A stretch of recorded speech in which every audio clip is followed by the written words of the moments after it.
kita akan apply this konsep tadi tu dalam induced EMF. Okey. Apa yang saya akan cerita adalah 3 benda ni. How does EMF induce produce? Faraday's law tu apa? Lenz's law tu apa? Okay? Okay, so saya nak cerita sikit lah. Alright. Ini adalah satu fizisis nama Hans Christian Ørsted. Okay? Dia ni lah yang found that current carrying conductor boleh produce magnetic field. Awak belajar chapter 4. Okay? Current carrying conductor akan produce magnetic field. Kawan ni lah, fizisis ni lah yang jumpa that concept. Lepas tu, ada seorang lagi fizisis ni, nama dia Michael Faraday. Michael Faraday ni dia fikir, kalaulah current boleh produce magnetic field, so magnetic field boleh tak produce current? Dia pun fikir benda tu. Okay? Okay, lepas tu apa yang dia buat? Dia macam yakin lah, mestilah boleh, takkanlah tak boleh kan? So dia pun buatlah eksperimen. Okay, dia buat eksperimen, dia buat sini. Dia ada magnet, kan magnet. Dia nak produce current menggunakan magnet ni. Dia ambil satu magnet ni. Magnet ni adalah north and south pole dia kan. So dia letak dekat satu coil. Coil ni conductor lah, wire coil lah katakan. Lepas tu dia letak. Okay, ni coil dia. Lepas tu dia letak magnet macam ni. Dia letak lah sini kan. Letak. Lepas tu dia kata, tak ada pun current. Dia connect dengan galvanometer lah. Sebab galvanometer function dia apa? Detect current. Bila dia buat macam ni, tak jadi apa pun.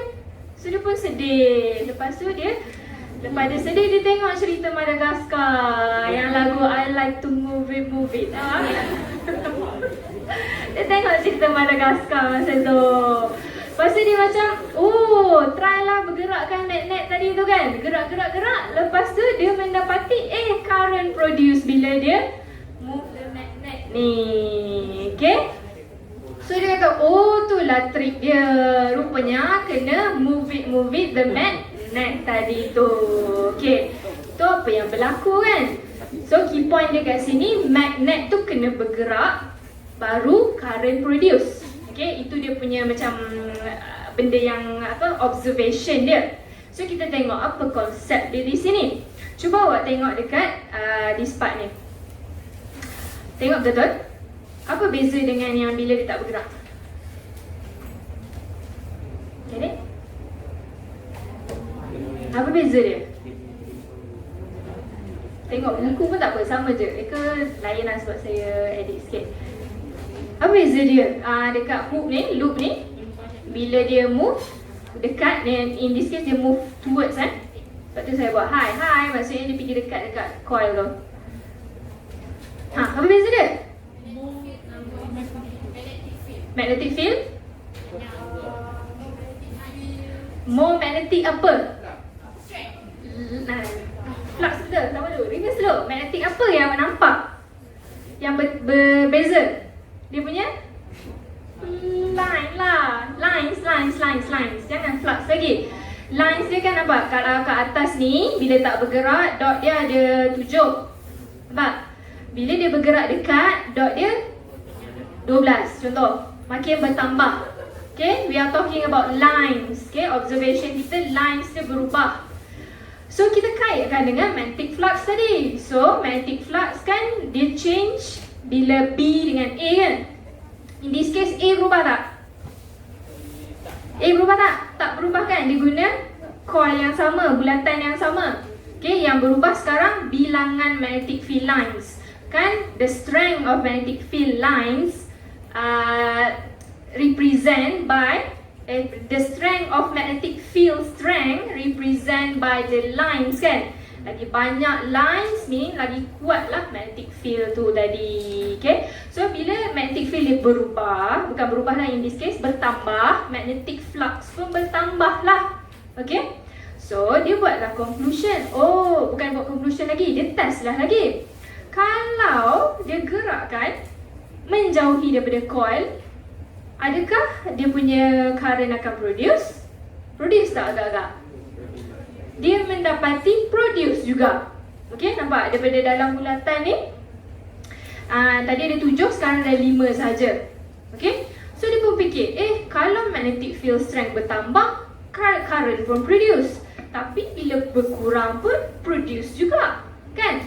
So conclusion yang dia buat adalah perubahan tu yang penting. Okay, perubahan in magnetic flux yang menyebabkan, ini conclusion belum lagi ya. So dia buat conclusion daripada eksperimen tu, perubahan magnetic flux yang menyebabkan induced current to produce. Okay, perubahan magnetic flux. Sebab dia bukan cakap pertambahan, the increase of magnetic flux, tak. Sebab decrease pun dia produce juga induced current, kan. So the changes in magnetic flux yang menyebabkan induced current akan produce. Boleh? Ini konsep yang awak kena ambil dalam electromagnetic induction. Okay, so therefore macam itulah cara untuk kita guna magnet untuk produce current. Okay, syarat dia adalah changes tadi tu. Sebab kalau awak tak change the magnetic flux, macam ni, yang awal-awal ni, magnetic flux ada, bukan tak ada, cuma dia tak berubah. Therefore induced current tak akan produce. Okay, alright. Okay, so kita boleh buat conclusion, kalau tak ada perubahan electromagnetic induction, which is induced current, will not produce, will not occur. Okay, okay, bila awak dah ambil konsep itu, awak dah faham konsep macam mana induced current produce. Okay, kalau saya sebut induced current, meaning induced EMF jugalah. Bila ada current adalah EMF, Okay, so in this case, dia nak buat satu conclusion, bila induced EMF, macam mana cara awak nak increase induced EMF awak tu. Tadi macam mana nak produce, kan, just change the magnetic flux. Ini cara untuk increase magnetic flux, increase induced EMF adalah guna stronger magnet. Okay, so bila B tu increase, phi tadi pun increase lah. Apa lagi dia guna? Kelajuan. Okay, kelajuan awak push or pull your magnet pun effect juga. Okay, ini Faraday ni dia buat juga eksperimen berdasarkan kelajuan. Okay, dia mendapati EMF tu lagi tinggi bila makin laju. Lepas tu, kalau guna area yang lagi besar, kini dia ganti dengan coil yang lagi besar, lagi banyaklah magnetic field yang boleh pass through, kan. So lagi besarlah magnetic flux, therefore lagi tinggilah EMF. Dan number of turns juga. So kalau awak change, tambahkan number of turns, lagi tinggilah induced EMF. So ini contoh-contoh soalan konsep lah dia akan tanya. Okay, so kalau nak decrease EMF, just opposite of this thing lah, ya. Okay, so tadi tu just macam dia punya teori apa? Observation.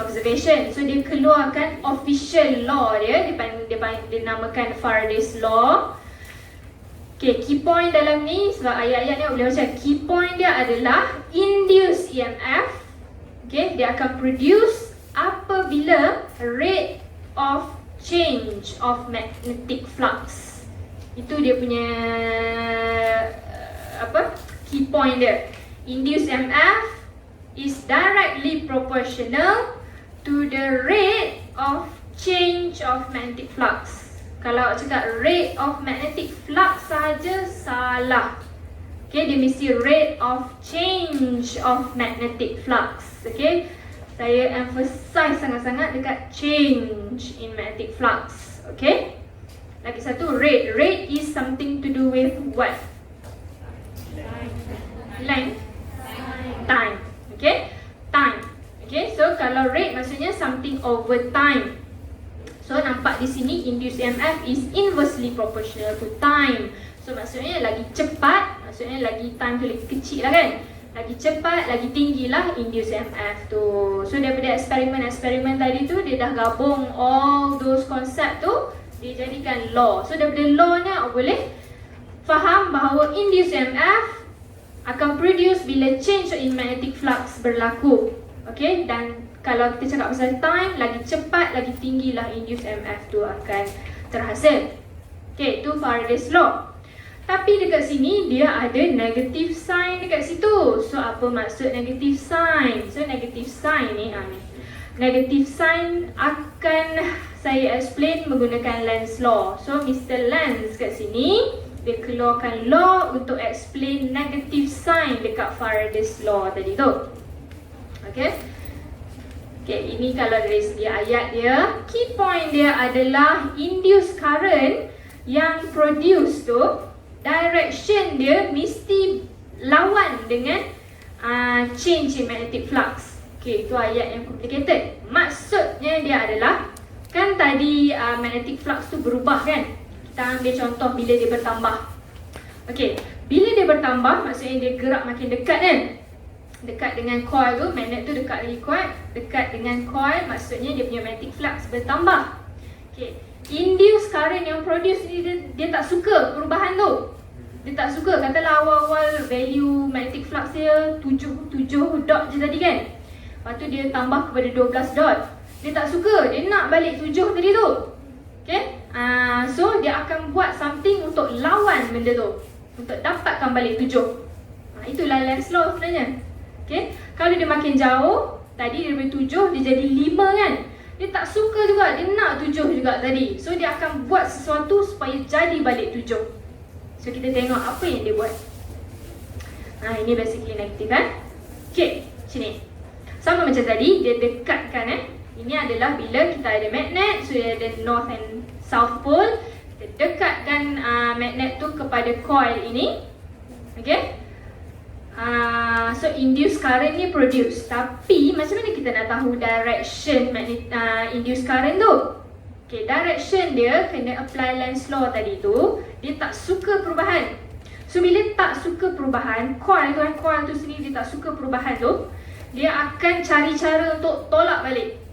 Daripada 7 pergi 12 kan, dia tak nak 12 tu, dia nak 7 balik. So dia akan create imaginary magnet. Awak bayangkan macam coil tu sendiri ada imaginary magnet, dan magnet tu nak tolak balik. So untuk tolak dia kena create like pole, betul? Like kan repel each other kan, north and north ataupun south and south. So in this case kan ada north kat sini. So dia akan, awak bayangkan ada satu lagi magnet imaginary yang created by this coil. Direction dia north kanan, south kiri. Faham? Faham tak yang saya maksudkan? Imaginary magnet yang di-create oleh coil ni tadi. Reason dia nak lawan perubahan. Okay, tadi dia dekatkan, so magnetic flux bertambah. Dia tak nak, dia nak kurangkan balik magnetic flux. So dia buat something, apa yang dia buat? Dia create imaginary magnet. Imaginary magnet tu mesti lawan. So lawan in this case north dia akan create north jugalah dekat direction ni. So dekat direction yang lagi satu, south lah automatically. Okay. So bila awak dapat awak faham kenapa imaginary magnet yang diproduce oleh coil tu, baru awak guna right hand grip rule yang awak buat masa chapter 4. Okay. Sebab kalau awak guna right hand grip rule dekat magnet yang tangan tu pegang, tangan ada colour ni, awak akan dapat, awak cuba buat, awak akan dapat magnetic field punya direction dekat awak akan dapat current punya direction masuk dalam page kan? Tapi itu bukan induced current. Okay, induced current dia nak lawan. Therefore awak kena create dulu imaginary magnet. So yang this imaginary part ni, baru awak guna right hand grip rule untuk buat direction current dia, untuk determine direction current. So dia punya direction magnetic field dia adalah to the right. Okay, sebab north, awak punya thumb mesti pointing towards north ni ingat thumb awak pointing towards north. So north kanan. So therefore awak dapat direction magnetic field dia ke arah awak. So therefore inilah yang di label ni. Arrow ni indicate the induced current yang produce. Okay, so that's how you determine direction of induced current. Okay, kita tengok ini. So jalan cerita dia sama je. Dia tarik magnet tu menjauhi. So daripada 7 dot jadi 5 dot. Dia tak suka jadi 5 dot, dia nak 7 juga. So therefore dia akan create imaginary magnet di mana south yang belah kanan. Sebab apa south kanan? Sebab dia nak tarik balik north tu. Nampak? Ni south kan? So ni north. Dia tak suka pengurangan magnetic flux tu. So dia produce satu pole yang boleh tarik north tadi tu. Therefore south macam ni, north macam ni. Faham kan? Lepas itu baru guna tangan untuk tentukan direction for induced current. Okay, so kalau buat north ke belah kiri, therefore dia punya current dia into macam ke arah screen.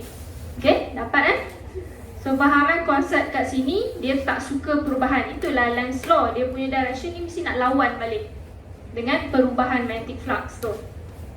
Okay, so bila dapat soalan tengoklah dia mendekati ke, dia menjauhi ke, north ke, south ke, semua-semua dia tu kena take into consideration. Right? Okay, so if you understand Lenz law, itu je lah Lenz law. Tadi tu Faraday's law, dia lebih kepada equation tu. Okay, Lenz law lebih kepada direction. Okay, so kalau dalam learning outcomes ada equation untuk induced EMF untuk 3 case kat atas ni. Straight conductor, coil dengan rotating coil. Kalau ikut learning outcome sebenarnya kena tahu derive. Jadi saya rasa kalau saya tunjuk derivation dia sampai malam lah kelas kita So saya tunjuk equation dia je. So if you want to look at derivation, tengok nota So untuk straight conductor, induced EMF formula dia guna BLV sin theta. Okay, ni final equation dia. So you should know lah, B tu magnetic field, L tu length of the conductor. Sebab we are talking about straight conductor, dia macam wire ke rod ke. Okay, lepas tu V velocity, theta is angle between B dengan V. Okay, kenapa ada velocity dekat sini kan? Apa kaitan velocity? Okay, alright. Syarat untuk induced current produce adalah bila ada perubahan magnetic flux. Okay, so sekarang apa kaitan V ni adalah awak ada wire kan, so maksudnya awak tak adalah circle ke apa benda kan. So macam mana kita nak ubah magnetic flux tu? Okay, cara dia adalah awak ada wire dekat satu kawasan uniform magnetic field. Okay, bila awak gerakkan wire tu, katalah wire ni berada di sini originally, lepas tu dia gerak pergi dekat line L ni, contoh So maksudnya, sabar. So maksudnya dia bergerak, area yang dia cover adalah this rectangle area. Nampak? Originally dia satu line saja. Tapi bila dia pergi dekat sini, maksudnya dia dah cover area daripada sini pergi ke sini. So area yang di cover oleh this wire adalah this rectangle region ni. Nampak? Okay, therefore daripada zero area dia dapat dia menjadi rectangular ni. So nampak area dia berubah dekat sini. Okay, macam mana area berubah? Sebab dia bergerak. Nampak? So untuk straight wire, key point dia adalah bila dia bergerak, dia ada cover certain area. Therefore magnetic flux dia akan berubah lah. Okay, sebab key point ni kita nak magnetic flux berubah. So bila magnetic flux berubah, induced current pun akan produce lah dekat conductor ni, wire ni. Okay, itu macam mana dia boleh produce. So nak tentukan direction pula, you use palm rule. Okay, so daripada chapter 4 memang guna palm rule je. Saya suka palm rule. Cuma kalau dalam chapter 4, ingat balik ini V kan, lepas tu 4 fingers B, lepas tu F. Lepas tu kalau V ni boleh ganti dengan current kan, I. So yang bezanya V atau I kat sini kan. Yang ni tetap magnetic field, yang ni force. Okay, alamak. Okay, dalam ini tak ada force. Okay, fokus dia adalah induced current. Okay, sebelum ni fokus dia force kan. In this case, fokus dia adalah induced current. Therefore, force tadi tu, direction force yang awak guna untuk chapter 4 ni akan jadi direction induced current. Itu je beza dia. Okay, ulang balik. Force tak ada dalam ni.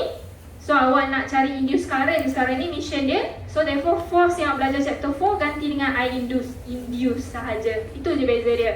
Okay, itu beza tangan. Cuba buat sekarang. Dia bergerak ke arah kanan. Dia bergerak ke arah kanan. Magnetic field is into the page. Therefore, your palm, your front palm is pointing upwards. So, itulah direction induced current awak. Boleh? Kalau ada persoalan terus angkat tangan saya sebab nak pergi laju sikit. Okay. So, kalau ini kena berhati-hati ya.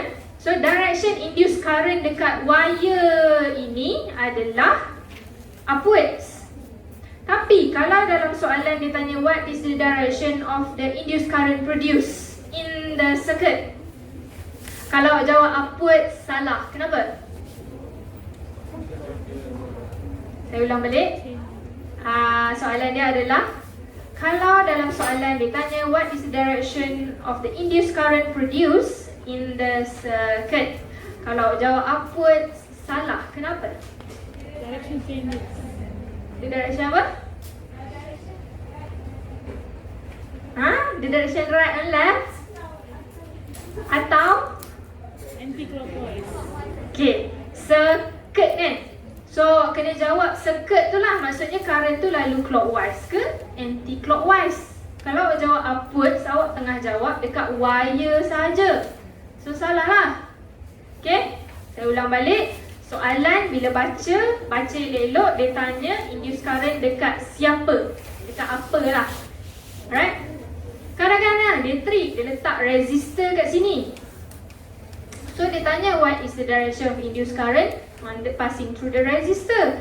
Kalau jawab upwards, salah lah kan. Resistor kat sini macam mana jadi upwards? So, jawapan dia to the left. Okay? Kata letak resistor kat sini ya. Sini-sini ya. So, current lalu dekat resistor to the left. So, berhati-hati dekat soalan. Tu je cara dia trick. Sebab awak dah pandai guna tangan untuk cari I induce kan. Saja nak trick. Okay? So, itu cara cari direction dekat straight conductor dan formula dia BLV sin theta. Okay.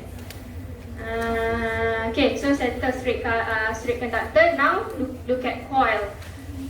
Okay, coil ni daripada Faraday's law. Awak ganti je phi ni, magnetic flux ni dengan dia punya formula NBA cos theta. Take note nampak tak? Ini kan bukan magnetic flux dia magnetic flux linkage. Saya ulang balik, ini magnetic flux linkage. So kalau nak cari EMF, awak kena consider the whole thing lah basically. Okay, include juga number of turns dia. Okay, sebab induced EMF ni for the whole system. Okay, untuk coil ada dua case. Satu adalah bila magnetic field change, satu lagi area yang change. So kalau magnetic field change, inilah awak guna sebab dt kan. Ini changes of B, ini changes of A. Okay, saya tak nak elaborate banyak sangat. Basically dia ada dua. So ikut soalan, siapa yang change, siapa yang fix. Okay, so equation untuk coil. Okay, untuk cari direction passing through coil, awak guna konsep yang saya explain untuk Lenz's law tu. Okay, kalau dia punya magnetic flux makin kecil, maksudnya dia nak induced current yang produce tu dia nak lawan balik. Therefore, malah saya explain awak tengok soalan ni, awak tengok gambar rajah ni. Dia punya magnetic flux increase or decrease? Okay, seorang jawab. Fahim kuat sikit. Decrease, setuju? Setuju lah, Fahim kan? Mesti ada jawab betul. Okay, Fahim cakap decrease, yes, betul. Sebab apa? Magnetic flux adalah berapa banyak lines yang lalu dekat certain area.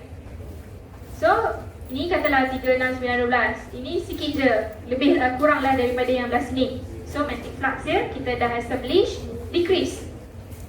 So, tadi current tadi tu, dia suka ke tak suka perubahan? Tak suka. So, bila decrease, dia nak buat apa? Dia nak increase balik kan? Macam mana cara dia nak increase balik? Ni tak ada north and south pun, macam mana ni? Apa? Dia generate. Macam mana tak? Dia buat current supaya dia buat Kan dia macam bila magnetic flux berubah, dia confirm current produce kan. Cuma sekarang kita nak tahu current dia clockwise ke anti-clockwise. Memang dalam jawapan awak punya buku dia clockwise kan. Kenapa clockwise? Sebab ni X. So dia nak X ni. Okay, kalau awak buat tangan kan, tangan into the page kan, ni kan B kan, into the page. So direction current dia inilah kan. Tapi bukan dia kena opposite ke kalau Lenz law cakap? Kenapa sama pula dengan yang masa chapter 4 buat? Kena macam lawan ni. Dia letak X kecil, semakin kurang lah. Dia buat macam ni, so X semakin bertambah. Kan? Okay. I think I understand. Apa yang yes? Because what? Okay, betul. No north and south. So, how do you determine? Right hand grade rule. Okay, so macam mana awak boleh tahu into the page terus dapat? Sebab kalau ini dia tak bagi induce current. Kalau ini dia panggil current yang chapter 4. Saya tak try explain lah. Okay, saya try explain di sini. Bila magnetic flux tu makin bertambah, dia punya current tadi tu dia nak lawan. So dia punya direction opposite dengan yang sepatutnya. Kan? Tapi ini dia punya magnetic field dia, magnetic flux dia makin berkurang. So dia tak suka pengurangan tu. So dia nak tambah balik. So bila dia nak tambah balik, dia gunalah sama macam right hand grip rule yang awak guna untuk chapter 4. Therefore terus gunalah magnetic field dia into the page. Dia punya direction dia clockwise. Okay, saya bagi satu contoh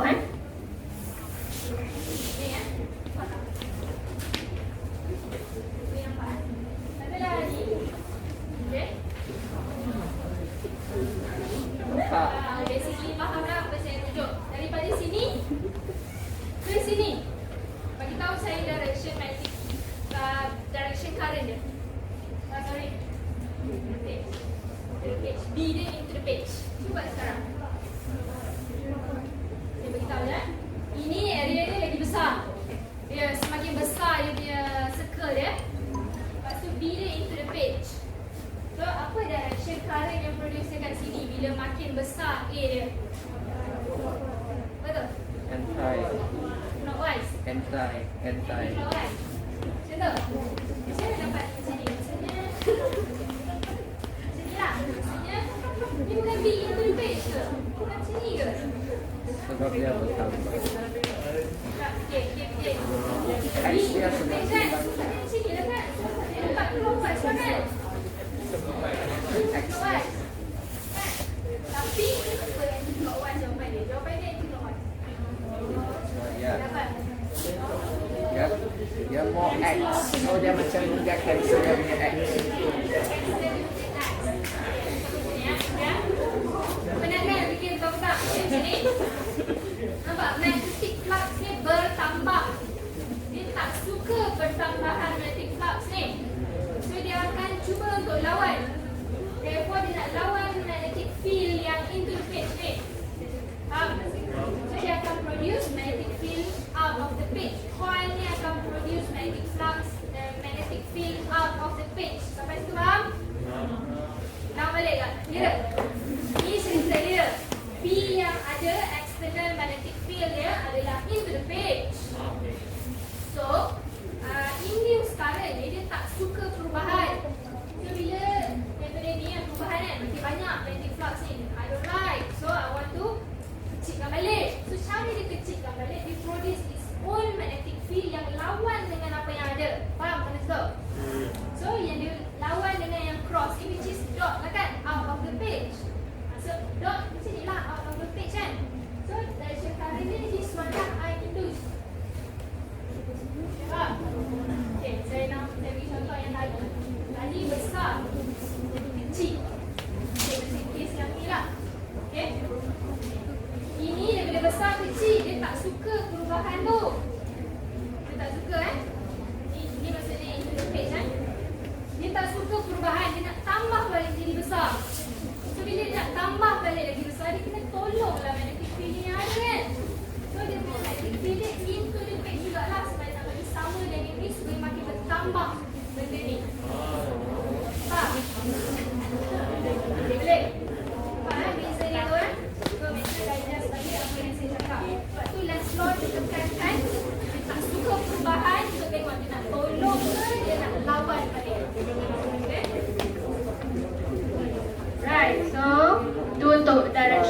kalau untuk coil. Okay, digest betul-betul apa yang saya cakap. Key point dia adalah dia nak lawan perubahan tu. So bila dia nak lawan perubahan tu, tengok dia nak tolong ke dia nak lawan. Contohlah basically cerita dia. Okay, itu untuk coil. Kalau rotating coil pula, ini formula dia. Okay. Okay, ni rotating coil, formula dia NBA omega. Omega dia adalah angular frequency, angular velocity. Okay, sebab dia rotate, so dia akan berpusing. So bila dia rotate, dia ada angular velocity lah, sin omega t. Okay, ini dia lebih kurang macam torque yang kita belajar. Cuma torque tu yang kita belajar sebelum ni chapter 4, yang menyebabkan dia berpusing bila kita pass through current through it, betul tak? Ini tak ada current. Benda ni yang menyebabkan current produce. Okay, so cara dia adalah, apa dia buat agak-agak? Agak-agak lah. Apa yang dia buat? Kalau yang magnetic field, key point magnetic field chapter 4 adalah current produce magnetic field. Okay, tapi chapter ni dia terbalik, magnetic field yang produce current. Okay, tapi in this case macam mana dia nak produce? Apa dia buat? Dia potong. Macam mana cara dia potong? Tapi itu dia panggil potong, tapi sebenarnya dia bukan potong. Itu untuk Dah lah, saya cakap lah. dia tukar angle Okay. Dia punya angle. Ya, digerakkan je. Sebenarnya dia ada satu force lain yang menggerakkan. Macam dia tekan sikit je. Contoh ni awak punya coil tu, ada satu force yang tekan dia ke bawah contohnya. So bila dia tekan ke bawah, awal-awal yang tak ada current pun flow through this, akan ada current flow through it. Faham tak awak maksud saya? Mula-mula setup dia ada magnet saja. So dia ada coil. Tu je dia ada, magnet dengan coil. Tapi dengan cara awak tolak dia sikit je, automatically current akan produce dekat awak punya coil ini. Nampak flow dia terbalik macam yang chapter 4. Okay, chapter 4 kita provide current, dia pusing. Yang ini kita gerakkan sikit, kita apply force sikit, dia menyebabkan benda tu berpusing, automatically current pass through it. Okay, nampak dia punya flow dia. Itu apa yang berlaku. So ini cara cari dia. Ini adalah berkait rapat. Konsep dia macam, ini saya tak nak fokus sangat lah, lambat. Basically awak kena berhati-hati dekat maksimum ni. So maksimum apabila dia punya theta dia 90. Okay, ini adalah bila dia parallel. Tengok sendiri ya, dekat theta dia tu. Sikit sangat. Okay, alright, so habis untuk subtopik kedua. Subtopik kedua ni paling panjang. Basically dalam subtopik kedua kena faham Faraday's law, Lenz law. Okay, especially yang ni, yang Lenz law tu, dia tak suka perubahan. Apa yang dia buat untuk balik kepada normal Lepas tu equation untuk cari induced EMF untuk 3 case, straight conductor, coil dengan rotating coil. Okay, bila buat soalan baru kita nampaklah dekat equation ni. Right.